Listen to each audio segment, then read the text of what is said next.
मला ना जेव्हा मुलगी झाली होती, तेव्हा मला एक व्हिडिओ करायचा होता. जो त्यावेळेस ट्रेंडिंगला होता, की बेटे तो भाग्य से होते हैं और बेटियाँ सौभाग्य से होती है. तर खूप इच्छा होती माझी तो व्हिडिओ करायची. नंतर हळू ना माझ्या डोक्यात एक विचार यायला लागला, की ठीक आहे आपल्याला मुलगा नाही झाला, म्हणून दुसऱ्याच्या मुलाला आपण असं म्हणायचं का, की वो तो भाग्य से होते हैं, बेटियाँ सौभाग्य से होती है. मुळात म्हणजे भाग्य आणि सौभाग्य हे त्या लहान चिमुरड्यांना तर माहिती पण नाहीये. ते त्यांचं वय सुद्धा नाहीये.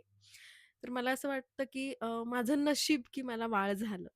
असे किती पॅरेंट्स आहेत आपल्या इथे म्हणजे बघायला मिळतात बरेचसे पॅरेंट्स, की बिचाऱ्यांना अजून बाळ नाहीये. ते बाळासाठी बरेच प्रयत्न करतात, पण बाळ नाही. त्यांच्यासाठी तर असं असेल, की देवा मला काही पण दे, पण मला दे.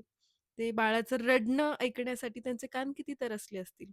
तर हा व्हिडिओ मग नंतर मला असं वाटलं, की काही अर्थ नाहीये हा व्हिडिओ बनायला. आणि असं म्हणतात ना, की जिथे नारायण असतो तिथे लक्ष्मी असते आणि जिथे लक्ष्मी असते तिथे नारायण असतोच की. मग हेच भाग्य, सौभाग्य ह्याला काही अर्थच नाहीये.